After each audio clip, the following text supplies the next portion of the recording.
ورحمۃ اللہ وبرکاتہ۔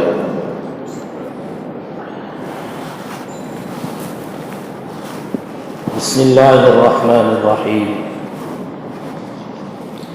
الحمد للہ رب العالمین والعاقبۃ للمتقین والصلاة والسلام على سید الانبیاء والمرسلین وعلى آلہ واصحابہ اجمعین۔ اما بعد فقد قال اللہ تبارک وتعالی اعوذ باللہ من الشیطان الرجیم بسم اللہ الرحمن الرحیم وَلَنَبْلُوَنَّكُمْ بِشَيْءٍ مِّنَ الْخَوْفِ وَالْجُوعِ وَنَقْصٍ مِّنَ الْأَمْوَالِ وَالْأَنفُسِ وَالثَّمَرَاتِ وَبَشِّرِ الصَّابِرِينَ الَّذِينَ إِذَا أَصَابَتْهُمْ مُصِيبَةٌ قَالُوا إِنَّا لِلَّهِ وَإِنَّا إِلَيْهِ رَاجِعُونَ أُولَئِكَ عَلَيْهِمْ صَلَوَاتٌ مِّن رَّبِّهِمْ وَرَحْمَةٌ وَأُولَئِكَ هُمُ الْمُهْتَدُونَ۔ صدق اللہ العلی العظیم۔ قال النبی صلی اللہ علیہ وسلم انصر اخاک ظالما او مظلوما او کما قال علیہ الصلاۃ والسلام۔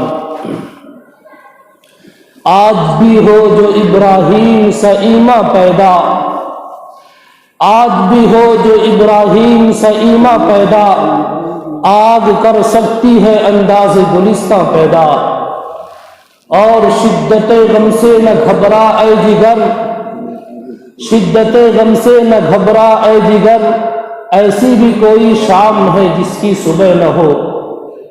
محترم حضرات اور دوگانے جمعہ ادا کرنے والے فرزندان توحید،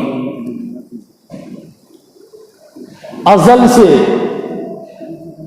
آج تک یہ سلسلہ جاری ہے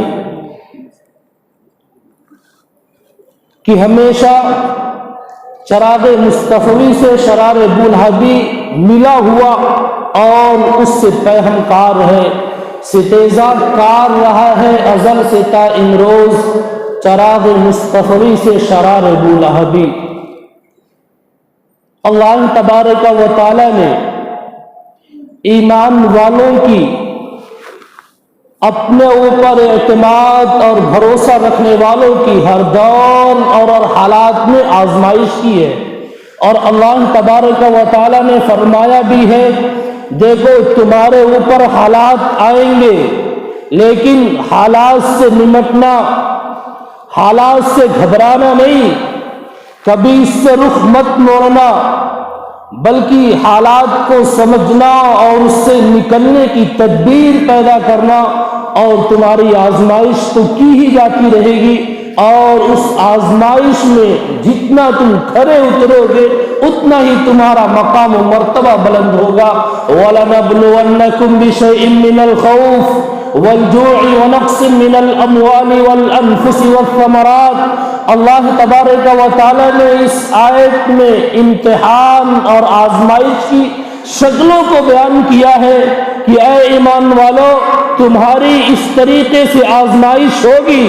آزمائش کا ایک طریقہ یہ بھی ہے، آزمائش کا ایک حربہ یہ بھی ہے، آزمائش کی اس بھٹی میں بھی تم پیسے جاؤ گے اور اس بھٹی میں بھی تمہیں ڈالا جائے گا، لیکن جب تم اس امتحان میں کامیاب ہو جاؤ گے تو تمہاری قیمت بڑھ جائے گی۔ امتحان کس کو کہتے ہیں؟ ایک سونار جب وہ اپنی بھٹی کو جلاتا ہے اور سونے کو اس میں پگھلاتا ہے تاکہ کھرے اور کھوٹے کی پہچان ہو جائے، کھرا الگ ہو جائے، کھوٹا الگ ہو جائے، اس کام کرنے کو اور اس عمل کا نام امتحان ہے۔ اللہ تبارک و تعالی نے صحابہ کرام کے اسی امتحان کے لفظ کے ساتھ استعمال کیا، اولئک الذین امتحن اللہ قلوبہم للتقوی۔ اللہ تبارک و تعالی نے ایک امتحان لیا اور امتحان میں ایک ہی سوال دیا تقوی کا، اللہ تبارک و تعالی نے ان کا امتحان لیا اور وہ اس ایک سوال جو ان کو پیپر دیا گیا اس میں مکمل کھڑے اترے. اولئک الذین امتحن اللہ قلوبہم للتقوی. اللہ تبارک و تعالی نے صحابہ کرام کے قلوب کا جو امتحان لیا تھا، دلوں کا جو امتحان لیا، وہ تقوی، اپنا ڈر، اپنا خوف، ایمانی حرارت، ایمانی غیرت کا امتحان لیا تھا. اللہ تبارک و تعالی نے کہا ان کے دلوں میں صرف ہمارے ڈر اور صرف ہمارا خوف ہے اور صرف ہی ہم سے ڈرتے ہیں، کسی اور سے نہیں ڈرتے. اللہ تبارک و تعالی نے خطاب دے دیا، لقب دے دیا، اولئک هم المفلحون، اولئک هم الفائزون، اولئک هم الراشدون رضی اللہ عنہم ورضوا عنہ. یعنی یہ لوگ ایسے ہیں کہ اللہ بھی ان سے راضی ہے اور یہ لوگ بھی اللہ سے راضی ہے. یہ اللہ تبارک و تعالیٰ نے خطاب، اللہ تبارک و تعالیٰ نے یہ تمغہ اور انعام ان کو دیا کہ یہ سب کے سب اللہ تبارک و تعالیٰ سے راضی ہیں. تو اگر ایسے حالات بھی ہمارے اوپر آئے، وہ حالات ہم لوگ آئے سب سے آخر میں، لیکن یہ امت تمام امتوں میں سب سے افضل، تمام امتوں میں سب سے بہترین امت ہے، اس لیے اس کی آزمائش بھی اتنی کڑی اور اتنی سخت ہے. اللہ تبارک و تعالیٰ نے پچھلی قوموں کا تذکرہ کرتے ہوئے ایک لفظ استعمال کرتا ہے اور اس قوم کی آزمائش کا تذکرہ کرتے ہوئے بھی ایک لفظ استعمال کرتا ہے، لیکن دونوں کے لفظوں میں فرق کتنا ہے. ام حسبتم ان تدخلوا الجنۃ ولما یأتکم مثل الذین خلوا من قبلکم مستهم البأساء والضراء وزلزلوا حتى يقول الرسول والذین آمنوا معه متى نصر اللہ الا ان نصر اللہ قریب. انہوں نے کہا مستهم البأساء والضراء، ان کے اوپر حالات آئے، آزمائشیں آئیں، وزلزلوا، اور آزمائش پہ اس طریقے سے تھی کہ انہیں جھنجھوڑ دیا گیا اور حالت ایسی ہو گئی حتی یقول الرسول والذین آمنوا معه، صرف جھنجھوڑ دیا گیا. وزلزلوا پر وہ کہنے لگے متی نصر اللہ، اللہ کی مدد کب آئے گی. اللہ تبارک و تعالیٰ نے کہا الا ان نصر اللہ قریب، سنو اللہ کی مدد بہت قریب ہے. اور جب اس امت کے صحابہ کرام کا اور ان کا تذکرہ کرنا ہوا اور ان کی امتحان کا اور آزمائش کا اور ابتلا کا تذکرہ ہوا تو اللہ تبارک و تعالیٰ نے فرمایا هنالک ابتلی المؤمنون وزلزلوا زلزالا شدیدا. هنالک ابتلی المؤمنون وزلزلوا زلزالا شدیدا، وہاں پر صرف زلزلو تک تھا، یہاں پر زلزالا شدیدا. اس طریقے سے جھنجھوڑ دیا گیا اور اس طریقے سے ان کا امتحان لیا گیا کہ وہاں پر زلزلو تھا، اس کا کئی گنا اور بہت ہی زیادہ اور بہت ہی سخت طریقے سے ان کی آزمائش کی گئی. پھر اللہ تبارک و تعالیٰ نے انہیں وہ مقام بھی عطا کیا، وہ مقام اسی آزمائش پر اور اسی امتحان پر کھرا اترنے پر ہے.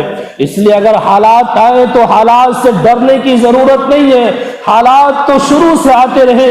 حضرت آدم علیہ السلام، حضرت نوح علیہ السلام کے دور سے پڑھ ڈالیے اور آپ صلی اللہ علیہ وسلم تک کے حالات کو پڑھ ڈالیے، پھر اس کے بعد صحابہ کے دور کو، تابعین کے دور کو اور ہندوستان کی تاریخ کو پڑھ ڈالیے. ہر دور میں اہل ایمان کو آزمایا گیا ہے اور ان پر حالات آئے ہیں، لیکن انہوں نے حالات کا مقابلہ کیا ہے. اور جب حالات کا مقابلہ کیا تو اللہ تبارک و تعالیٰ نے راہیں اس طریقے سے کھول دی کہ بالکل سے صاف طور پر نظر آتا اور آدمی منزل مقصود تک پہنچ جاتا ہے. علامہ ابن کثیر رحمۃ اللہ علیہ نے البدایہ والنہایہ میں ایک عجیب و غریب واقعہ نقل کیا ہے کہ دیکھو ان حالات سے نمٹنے کا اور حالات سے آگے چلنے کا اور اس کے فروغ کرنے کا وہ کون سا طریقہ ہے اور کون سا حربہ ہے.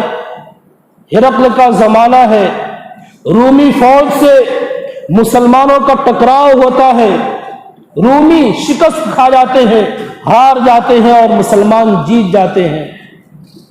ہرقل نے رومی افسر کو بلایا اور ان سے ایک سوال کیا کہ یہ بتلاؤ، تم لوگ شکست کھا گئے، یہ فوج ہار گئے، کیا وہ لوگ تمہاری طرح انسان نہیں تھے؟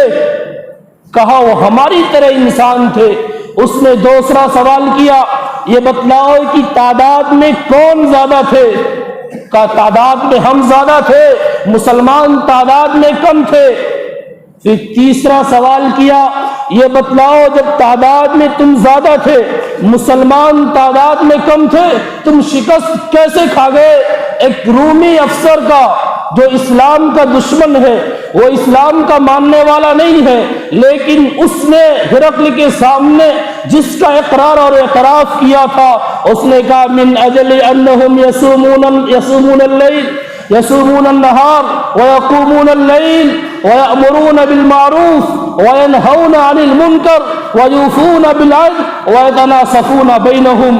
اس نے اس بات کا اقرار کیا کہ یہ مسلمان تعداد میں کم ہونے کے باوجود جو اس میدان کو لے گئے اور جیت گئے، اس کی وجہ یہ ہے کہ وہ راتوں کو اٹھ کر اللہ کو یاد کرتے ہیں، وہ راتوں کو اللہ کو یاد کرتے ہیں، راتوں میں قیام کرتے ہیں، دن کو روزہ رکھتے ہیں، وَيُوفُونَ بِالْعَهْدِ، اور جب وہ کوئی وعدہ کرتے ہیں تو اس وعدے کی پاسداری کرتے ہیں، اس وعدے کو نبھاتے ہیں۔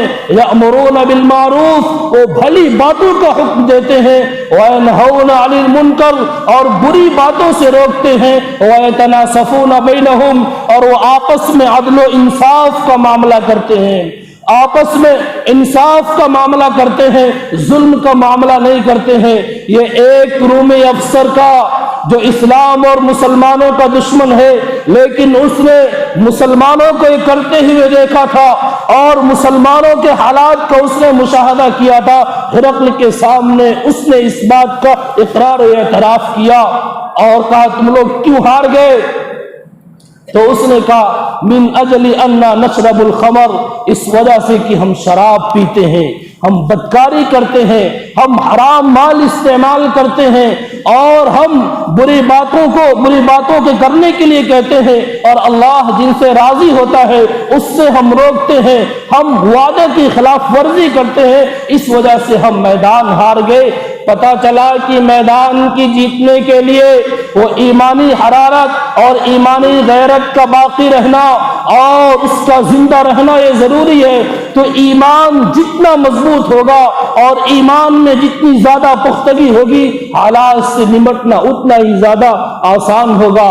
وہ شروع کا زمانہ ہے، حضرت مولانا محمد الیاس صاحب رحمۃ اللہ علیہ بانی تبلیغی جماعت، وہ شروع کا کام تھا، وہ 30 علماء کی ایک جماعت لے کر کے، جس میں حضرت مولانا مفتی جمیل احمد صاحب تھانوی رحمۃ اللہ علیہ، حضرت جی مولانا محمد یوسف صاحب رحمۃ اللہ علیہ، حضرت جی مولانا انعام الحسن صاحب رحمۃ اللہ علیہ، ان سب حضرات تو اس میں شامل تھے، اور کہا کہ اصل کام تو عربوں کا ہے، وہاں تک بھی اس کو لے کر کے چلنا چاہیے۔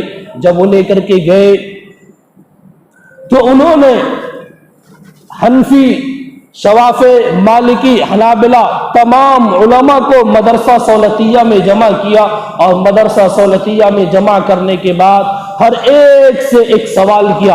اب ایک بہت بڑا علماء کا مجمع ہو گیا، اور مدرسہ سولتیہ میں ایک سوال کرتے ہیں کہ بتلائیے کہ آج مسلمانوں کی جو ذلت و نکبت، انحطاط اور پستی کا عالم ہے، اس کی وجہ کیا ہے؟ ایک سوال پوچھتے ہیں کہ آج مسلمانوں کی، یعنی یہ 70 80 90 سال پہلے کی بات ہے، اس وقت سوال کیا تھا کہ بتلائیے کہ آج مسلمانوں کی ذلت و نکبت، انحطاط اور پستی کی وجہ کیا ہے؟ ایک نے کہا حضرت علم کی کمی ہے۔ کہا علم کی کمی ہے؟ کس علم کی بات کرتے ہو؟ دینی علم کی بات کرتے ہو یا دنیاوی علم کی بات کرتے ہو؟ دیکھ لو پہلے سے زیادہ آج عالم ہے اور پہلے سے زیادہ علم آج بھرا ہوا ہے۔ ایک نے کہا حضرت مال کی کمی ہے، جس کی وجہ سے آج مسلمان اس حالت سے گزر رہے ہیں۔ کب مال کی کمی ہے؟ حضرات صحابہ کرام جو پوری دنیا پر چھا گئے اور جن کا سکہ بولتا تھا، جدھر گئے میدان ان کا ہوتا گیا، ان کے پاس کیا مال و دولت تھی۔ آج ایک ایک شخص کے پاس اتنا مال و دولت ہے کہ اتنا تمام صحابہ کرام کے پاس نہیں ہوتا تھا۔ کب مال کی کمی بھی وجہ نہیں۔ کسی نے کہا کہ تنظیم کی کمی ہے، کہا تنظیم کی کمی، آج بہت ساری تنظیمیں ہیں، کون کہتا ہے کہ تنظیم کی کمی ہے جس کی وجہ سے حالت ہو گئی؟ کہا حضرت آپ ہی بتلائیے۔ کہا میں تو اسی سوال کا جواب تلاش کرنے کے لیے ایک تمام علماء کو میں نے جمع کیا ہے اور میں نے یہاں پر ایک مشورے کے لیے سب کو اکٹھا کیا ہے اسی سوال کا جواب پانے کے لیے۔ سب نے کہا حضرت آپ ہی رہنمائی فرما دیجئے، آپ ہی سوال کا جواب بتلا دیجئے۔ حضرت مولانا رحمت اللہ علیہ نے کہا کہ آج مسلمانوں کی ذلت و نکبت اور پستی کی جو وجہ ہے وہ مجھے جو نظر آ رہی ہے وہ یہ ہے ایمان کی کمی، وہ ہے ایمان کی کمی۔ جب حضرت نے کہا ایمان کی کمی یہ ان کی بنیادی وجہ ہے جو ان کی ذلت و نکبت اور پستی کی وجہ ہے، تمام علماء حجاز بیٹھے ہوئے تھے، آنکھوں سے آنسو جاری ہو گئے کہ حضرت نے کیا دیکھا اور حضرت نے کیا ارشاد فرمایا۔ پھر حضرت نے تشریف فرمائی کہ دیکھو صحابہ کرام کو دیکھ لو کہ ان کے پاس جتنی حدیثیں تھیں یا ان کے پاس جتنا علم تھا وہ کم ہو یا زیادہ، لیکن ایمان میں وہ پختہ تھے۔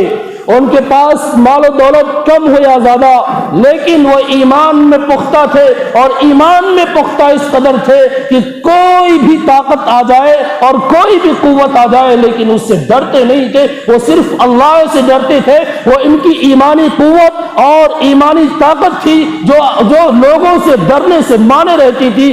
حضرت حذیفہ ابن الیمان رضی اللہ تعالی عنہ کا نام کون نہیں جانتا، وہ مشہور صحابی رسول حضرت حذیفہ رضی اللہ تعالی عنہ، جب وہ اس وقت کی سپر پاور طاقت روم کے یہاں جاتے ہیں اور دسترخوان لگا ہوا ہے، کھانے کے لیے بیٹھ گئے، جب لقمہ اٹھاتے ہیں کچھ حصہ نیچے گر جاتا ہے، اس کو اٹھا کر صاف کر کے کھانے لگتے ہیں۔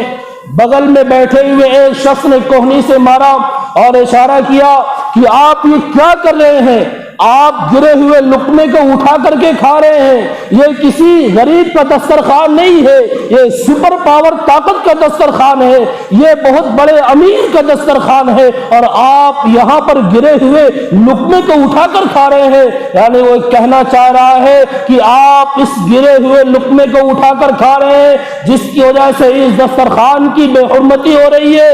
لیکن حضرت حذیفہ ابن الیمان رضی اللہ تعالی عنہ جن کے پاس وہ ایمانی طاقت اور ایمانی قوت تھی، انہوں نے اس بھرے مجمع میں تنے تنہا ہے، کوئی اور نہیں ہے، اور سب کے سب وہ اسلام کے دشمن ہے اور مسلمانوں کے دشمن ہے۔ اگر وہ مسلمانوں کو پا جائے اور تو ان کو کچا چبا ڈالے، اگر ان کا بس چلے تو اسلام کا نام و نشان مٹا دے۔ یعنی پورا کا پورا کفرستان ہے وہاں بیٹھے ہوئے، لیکن ایمانی طاقت ہے، وہ ایمانی طاقت اندر سے بول رہی ہے کہ اترک سنت حبیبی لہؤلاء الحمقاء، کہ دیکھو دسترخوان پر گرے ہوئے لقمے کو اٹھا کر کھا لینا میرے حبیب کی سنت ہے، رسول اللہ صلی اللہ علیہ وسلم کا طریقہ ہے، میرے حبیب صلی اللہ علیہ وسلم کی سنت ہے۔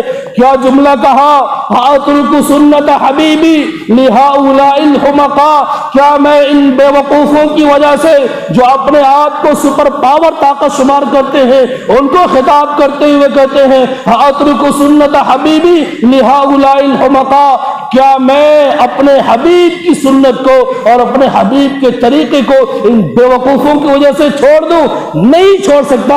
میرے حبیب کی جو سنت ہے میں مدینہ اور مکہ میں رہوں وہاں بھی ادا کروں گا، اور اگر کہیں کفرستان ہو سپر پاور طاقت کیوں نہ ہو میں وہاں پر بھی عمل کروں گا، اس لیے کہ میرا ایمان مجھے اس بات پر آمادہ کرتا ہے تم کہیں بھی رہو وہ اللہ حفاظت کرنے والا ہے، اللہ کے علاوہ کوئی اور نہیں ہے جو تمہاری حفاظت کرے گا۔ حضرت عثمان غنی رضی اللہ تعالی عنہ صلح حدیبیہ کے موقع پر جب بات کرنے کے لیے مکہ المکرمہ آتے ہیں اس وقت آپ کا ازار، مکہ کے لوگ اپنے ازار یعنی لنگی اور پاجامے کو اور ٹخنوں سے نیچے رکھنا اور لمبا رکھنا یہ ہنر سمجھتے تھے، لیکن اللہ کے رسول صلی اللہ علیہ وسلم کا ارشاد ہے کہ اگر کوئی شخص اپنے ازار سے اپنے ٹخنے کو ڈھانپ لیتا ہے تو یاد رکھیے اللہ تبارک و تعالیٰ اس کی نماز کو بھی قبول نہیں کرتا ہے، اللہ تبارک و تعالیٰ اس کی طرف نظر عنایت نہیں کرے گا۔ جو شخص اپنے ازار سے اپنے ٹخنے کو ڈھانپ لے، ایک روایت میں ہے کہ جو حصہ ٹخنے سے نیچے ڈھپا ہوا ہو، یاد رکھیے وہ حصہ جہنم میں جائے گا۔ یہ اللہ کے رسول صلی اللہ علیہ وسلم کا فرمان ہے۔ حضرت عثمان غنی رضی اللہ تعالیٰ عنہ ابھی اور خاندان مکہ المکرمہ میں ہے، انہوں نے کہا کہ آپ سفارشات کے لیے آئے ہیں اور آپ ان اہالیان مکہ سے بات کرنے کے لیے آئے ہیں، یہ لوگ آپ کی بات نہیں سنیں گے، یہ آپ کا ازار ٹخنوں سے اوپر ہے، وہ آدھی پٹلی تک ہے۔ حضرت عثمان غنی رضی اللہ تعالیٰ عنہ نے کہا یہ لوگ میری بات سنیں نہ سنیں، لیکن جو میرے حبیب کا طریقہ ہے میں ان کی وجہ سے چھوڑ نہیں سکتا، میں تو اسی طریقے پر رہوں گا، میرا کام ہے ان سے بات کرنا اور پیغام کو پہنچا دینا، ماننا نہ ماننا ان کا کام ہے، لیکن میں ان کی وجہ سے اپنے حبیب صلی اللہ علیہ وسلم کی سنت کو اور آپ صلی اللہ علیہ وسلم کے ارشاد مبارک کو میں ٹھکرا نہیں سکتا، میں اسی پر عمل کروں گا۔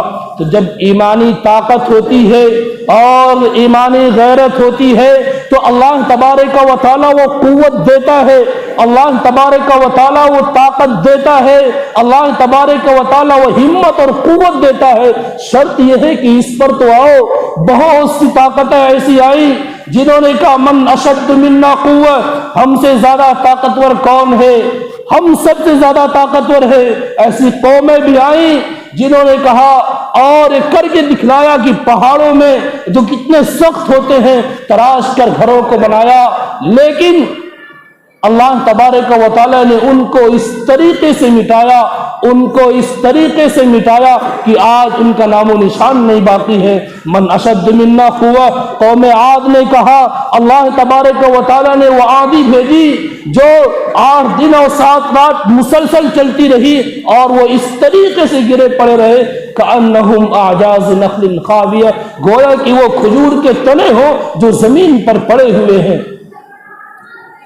کسی نے کہا انا ربکم الاعلی، اور کہتا الیس لی ملک مصر وہذہ الانہار تجری من تحتی، یہ ملک مصر یہ میرا ہے۔ شیخ سعدی رحمت اللہ علیہ نے کہا ایک عجیب و غریب واقعہ نقل کیا ہے، مصر جب فتح ہو گیا تو ایک مرتبہ اس نے کہا کہ میں یہ بادشاہت ایسے شخص کو دوں گا، چونکہ یہاں پر رہنے والے نے انا ربکم الاعلی کا دعویٰ کیا تھا، میں ہی سب سے بڑا خدا، میں ہی سب سے بڑا رب ہوں، اس نے اس کا دعویٰ کیا تھا، اب میں اس کی بادشاہت ایسے شخص کو دوں گا، حاکم ایسے شخص کو بناؤں گا جو انتہائی بے وقوف ہوگا۔ تو اس نے کہا بنا دیا ایسے شخص کو۔ تو شیخ سعدی رحمت اللہ علیہ نقل کرتے ہیں اور آگے لکھتے ہیں کہ چند لوگ شکایت لے کر کے آئے کہ ہم نے دریائے نیل کے پاس کھیتی کی تھی کپاس کی اور پانی آیا اور سب ضائع ہو گیا۔ تو اس نے کہا کپاس کی کھیتی کی تھی، اون کی کھیتی کر لیتے تو ضائع نہ ہوتا، یعنی اتنا بے وقوف وہاں کا حاکم بنا۔ تو یہ ملک ہو اور یہ دولت اور حکومت ہو، یہ اللہ تبارک و تعالی، میں نے شروع میں فرمایا شدت غم سے نہ گھبرا اے جگر، ایسی بھی کوئی شام ہے جس کی صبح نہ ہو۔ جس ملک کو اتنی ساری قربانیوں کے بعد اتنی ساری قربانیاں دے کر کے آزاد کرایا گیا، آج اسی ملک پر زمین کو تنگ کیا جا رہا ہے اور آج اسی سرزمین پر مسلمانوں کا جینا دوبھر کیا جا رہا ہے۔ یہ سوچ لیجئے کہ جب تک ہم اپنی طاقت اور اپنی ایمانی طاقت کو مضبوط نہیں بنائیں گے، جب تک ہم اپنے اندر سے مضبوط نہیں ہوں گے، دیکھیے حالات اس طریقے سے آئیں گے اور ایسے آئیں گے کہ ہم اندازہ بھی نہیں کر سکتے۔ ہمیں اپنی ایمانی طاقت کو مضبوط کرنا ہوگا۔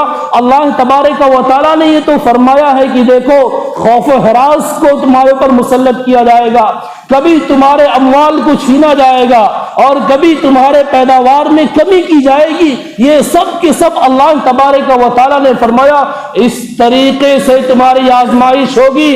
حضرت علی کرم اللہ وجہ ایک مرتبہ گھر میں تھے، جب باہر نکلے تو دیکھے کچھ لوگ ان کی حفاظت کے لیے کھڑے ہیں. پوچھا کیوں کھڑے ہو؟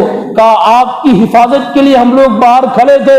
کہا میری حفاظت کے لیے کھڑے تھے؟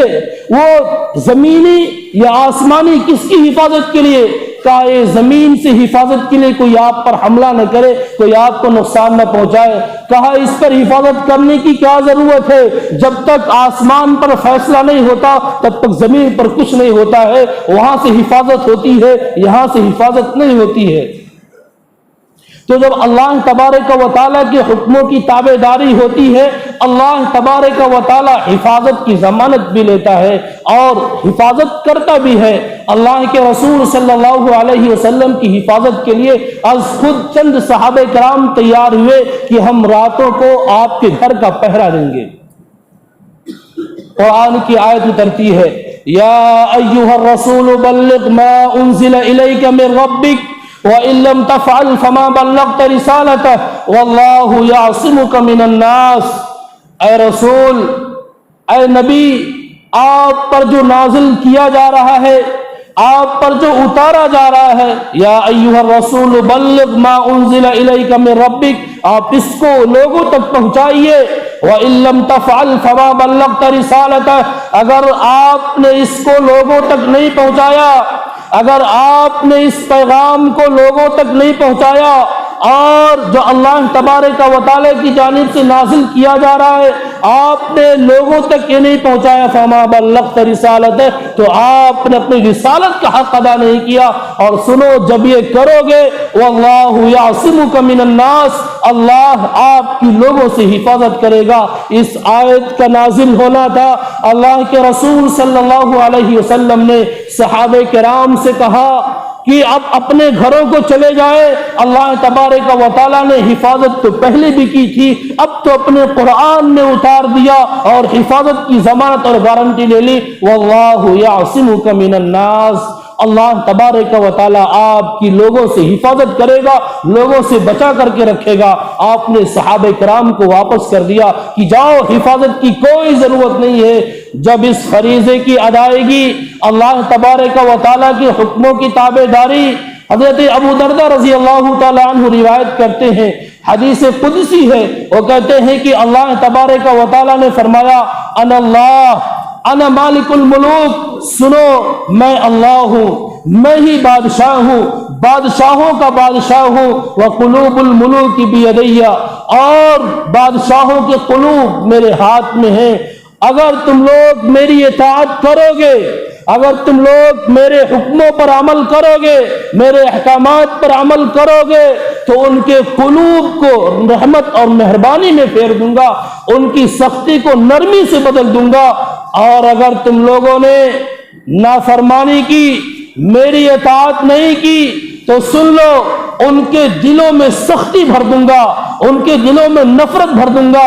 فَسَمُوهُمْ سُوءَ الْعَذَابِ، پھر وہ طرح طرح سے عذاب دیں گے، طرح طرح سے پریشان کریں گے.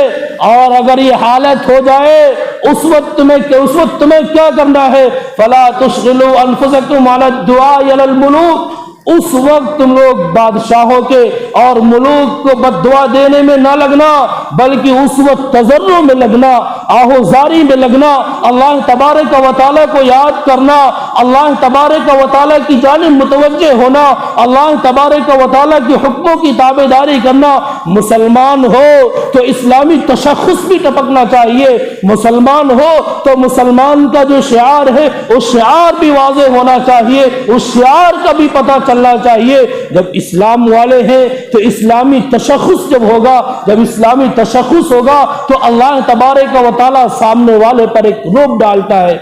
سہارنپور کے قریب کا اور اسی علاقے کا ایک واقعہ حضرت مفتی سعید احمد صاحب پالنپوری دامت برکاتہم نے ایک مرتبہ سنایا کہ یہاں پر غیر مسلموں نے مسلمانوں پر حملہ کر دیا. اب یہ تھا کل بہت سخت حملہ ہونے والا ہے، مسلمان وہ بھی کافی تھے لیکن پتہ نہیں چلتا تھا. وہاں کے ایک عالم صاحب تھے، وہ راتوں رات گئے سہارنپور آئے اور آ کر کے انہوں نے 5000 ٹوپیاں خریدی، 5000 ٹوپیاں خریدی اور خرید کر لے گئے اور راتوں رات گھروں میں اس کو تقسیم کر دیا اور بانٹ دیا اور کہا دیکھو کل صبح کوئی بلا ٹوپی کے نہیں نکلے گا، صبح کوئی بھی بلا ٹوپی کے نہیں نکلے گا۔ اب تک جو ٹوپی نہیں لگاتے تھے، جن کے وجود سے پتہ ہی نہیں چلتا تھا کہ یہ مسلمان ہیں، جب صبح کو نکلے ہیں اور اپنے سر پر ٹوپیاں دے کر کے نکلے ہیں، تو جب انہوں نے دیکھا اور لگتا ہے راتوں رات کوئی نئی فوج یہاں پر آ گئی ہے اور زیادہ لوگ یہاں پر آ گئے ہیں، انہوں نے اپنے ارادے کو ترک کر دیا اور وہاں سے واپس چلے آئے۔ تو جب اسلامی تشخص ہوگا اور اسلامی جو امتیاز ہے وہ امتیاز باقی رہے گا، یعنی کم از کم یہ کرتا اور یہ ٹوپی اگر ہمارے سروں پر اور ہمارے جسم پر ہے تو اس وقت بھی ہماری ایک قوت اور ایک طاقت ہوگی۔ اور المؤمن القوی خیر واحب الی اللہ من المؤمن الضعیف، جو مومن طاقتور ہوتا ہے، جو مومن قوی ہوتا ہے، وہ ضعیف کے مقابلے میں اللہ تبارک و تعالیٰ کو زیادہ پسند اور بہتر ہوتا ہے۔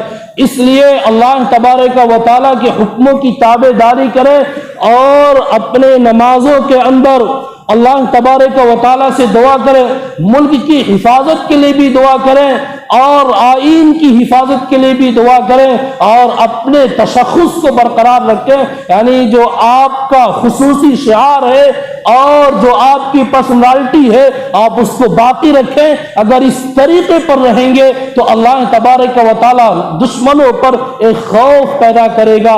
آج ہم یہ نہیں کرتے، اس لیے کہ حب الدنیا و کراہیت الموت، کی دنیا کی محبت ہے، اس طریقے سے کر لیں گے ہمیں نوکری کوئی نہیں دے گا اور موت کو ناپسند سمجھتے ہیں۔ سنیں یہی دو وجہ جو جبن ہے، اللہ کے رسول صلی اللہ علیہ وسلم نے فرمایا تھا کہ دیکھو لوگ تمہارے اوپر اس طریقے سے آئیں گے اور حملہ کریں گے جس طریقے سے کھانے والے پیالے پر ٹوٹ پڑتے ہیں۔ تو صحابہ کرام نے پوچھا کیا اس وقت ہماری تعداد کم ہوگی؟ آپ نے فرمایا نہیں، لیکن تمہارے اوپر جبن ہوگا۔ آپ صلی اللہ علیہ وسلم سے پوچھا گیا یہ جبن کیا ہے؟ آپ نے فرمایا حب الدنیا و کراہیت الموت، یہ دنیا کی محبت ہے اور موت کو ناپسند سمجھنا ہے۔ جبکہ حب الدنیا راس کل خطیہ، ہر جرم اور ہر خطا کی جڑ یہ دنیا کی محبت ہے، اور موت تحفۃ المؤمن الموت، مومن کا تحفہ موت ہے، اس کو تو قبول کرنا چاہیے۔ اللہ تبارک و تعالی ہم سب کو پورے تشخصات کے ساتھ زندہ رہنے کی توفیق اور ماحول عطا فرمائے، آمین۔ وآخر دعوانا الحمدللہ رب العالمین۔ سنتیں پڑھ لیں۔